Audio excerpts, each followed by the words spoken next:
Welcome to the next edition of In My Garage.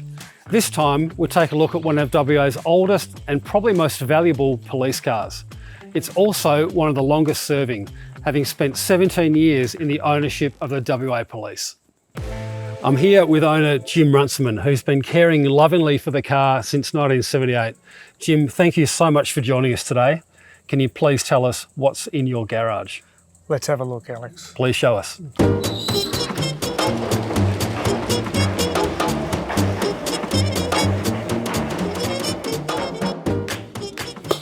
What a beautiful machine. Jim, it's a complete credit to you. Can you tell us how you first found the car, how you came across it? We were effectively advised by a mutual friend of the former owner and myself that the car was in pieces in Mundaring, and we came up and had a look at it, and really the rest is history. So Jim, even though you finished the restoration in the late 80s, early 90s, yes, the car looks like it has finished its restoration in the last year or so. Can you tell us about some of the bigger challenges that you faced getting the car back on the road? Well, I suppose the mechanical side of things, my friend did most of the mechanical work on the engine and transmission, and there were still things like manufacturing that windscreen probably took me 3 or 4 months. Yeah. Because we didn't have a windscreen, and there are other detail things which really took a hell of a lot of time. But it's it's been an enjoyable journey, and it's a wonderful reward. You know, you get out in this car on a long distance run or a short distance run, and it's just a wonderful thing to drive, as long as you don't have to park it in small car parking spaces. I really liked its early history where you talked about these 2 Bentleys were the equivalent of 10 police stations. Yes. I love the reasoning around why we as the WA Police Force should get 2 brand new 6.5 litre Bentley Speed Sixes. Yes. The story was that they were the first 2 radio-controlled police cars allegedly in the world, and we think of radio communications these days using a microphone. Yeah. This actually had Morse code with a tapper on the C-pillar. Did it really? So the guy's actually sitting in the passenger side rear with his elbow on the radio with tapping out Morse. It's amazing that when this car arrived in WA in the same year at Le Mans, a Speed 6 won Le Mans in that year. Correct. To consider that a Le Mans winning racing car could also be used as a police car in WA is mind-boggling to think of that now. Well, of course, there was subtle modifications, one could say. Of course, yeah. And those cars would do a genuine 100 miles an hour. This car had a much lower final drive ratio and slightly different braking system. Yeah. But the cars in those days, they were certainly unbelievably reliable. But the reason those 6-cylinder Bentleys went so well is that they were unstressed. They drove as fast as they needed to drive. Yeah. No faster. Yeah. So, Jim, the front end of this car, from just ahead of the firewall forward, is all original bodywork from when the car was new. Would that be correct? Correct. I love the details of the bodywork, and especially, as you mentioned earlier, about the handbrake in a very useful position, but a bit of a problem with one of the most important parts of the bodywork. Yes, it's a 3-door car, which a lot of people find strange, but it's from the era when Sir normally didn't drive the car. Someone else would have driven it for him, his chauffeur. And so there's a handbrake and a gear lever right in the way of getting into the car from the driver's sides. And I love the big Lucas headlights. Yeah. Are they P100s? Yeah, they're P100s, and the really good feature about these lights on these old cars is that they don't light up the road at all. They show other people where you are on the road. And that's it.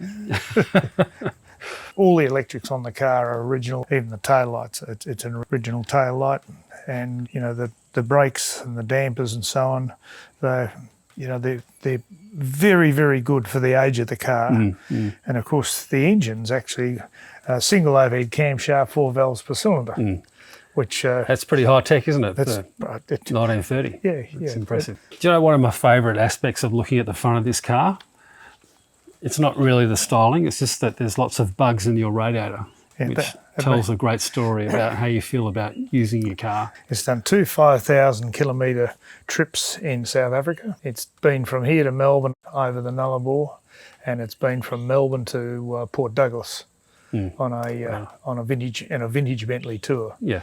And we're very fortunate in this country. We have the only vintage Bentley club in the world, and it's based in Melbourne. I do have some curiosity about what's under the bonnet. Can we have a look at that beautiful 6-cylinder, Here we go. 6.5 litre engine? My God. So as I mentioned before, the very interesting specification on this, it's single overhead camshaft, 4 valves per cylinder, and because W.O. Bentley was a railway engineer at heart, the camshaft isn't driven by gears or chains, it's driven by a beautiful little set of 3 eccentrics. Right, It's really an absolute feature of the car, and very, very reliable. Yeah. It's a huge engine in not just its size, but its displacement, the swept area. Yes. So it's a alloy crankcase, cast iron block. The cylinder head and block are in one, so all the valves have to be inserted from the bottom. Okay. There's dual ignition on this car as well, magneto this side and coil the other side. Yeah.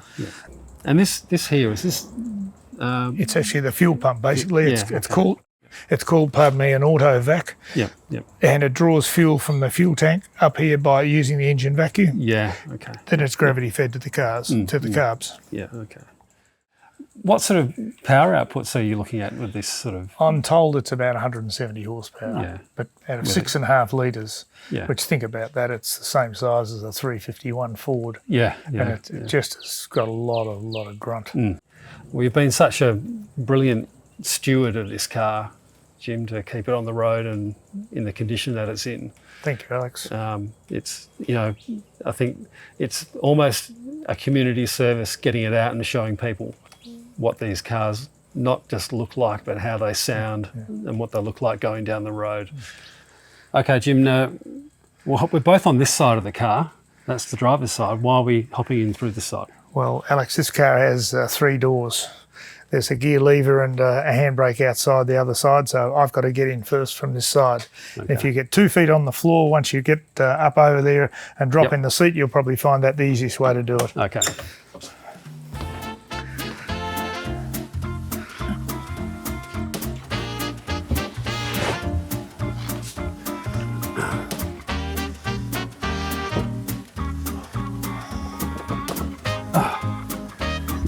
That was about as elegant as I can possibly look. All right, Jim, can you take us through some of the main controls here and all the features that we're looking at here on the dashboard? Maybe starting with the steering wheel. It looks like you've got a advance and retard timing. Mixture and hand throttle. Could be called cruise control. Very dangerous cruise control. So you've got that plus the horn, and this is all the controls go down the centre of the steering column. It's got quite normally instrumentation, fuel gauge, temperature, ammeter, tacho, speedo, and a clock. Tacho, and oil pressure. That's ammeter. I mean, this is a relatively old body now, isn't it? In terms of, well, maybe not in Bentley years, but in terms of most people thinking 30 odd years is that's way beyond most people's regular car in terms of longevity, isn't it? Sure is. That's way less than half of this car's age. And yet the doors still open very, there's a very solid and definite closing clunk. The seats and the colour, the leather's 40 years old. It looks a bit hungry, but I keep on using this stuff that people put on horse saddles, and it hasn't cracked, so we're very happy about that. This turned dash, was that part of the new body? No, I did that. I did that myself, and it was one of those things that you need a lot of spare time to do this because I spent a lot of time experimenting to get the swirls even. Yeah, that's amazing. And, I used a milling machine to index the table the right amount each way, and it was typical of what they did in the day. I don't know how they did it, but I know how I did it. But the other interesting feature with these cars compared with the four-cylinder Bentleys are that this is the only car, this and the 8 litre, that they fitted a right hand or right foot throttle. Oh, the other throttle's in between the clutch and the brake pedals. Yeah. And I drove one of those cars on a long rally in Britain. By geez, it took a few days to get used to.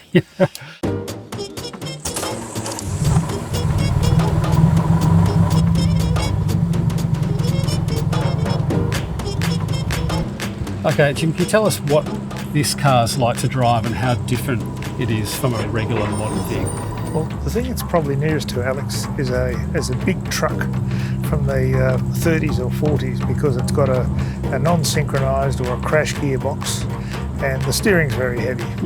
Having said that, once you're actually on the road, you don't really notice that terribly much, but you don't ever make a casual gear change. Ever. And it's a very torquey engine as well, meaning it's got lots of grunt. Feels like power from low down. Yeah, it does. Must make it a lot more enjoyable to drive, does it? Well, it means that you have to change gears less. Yeah.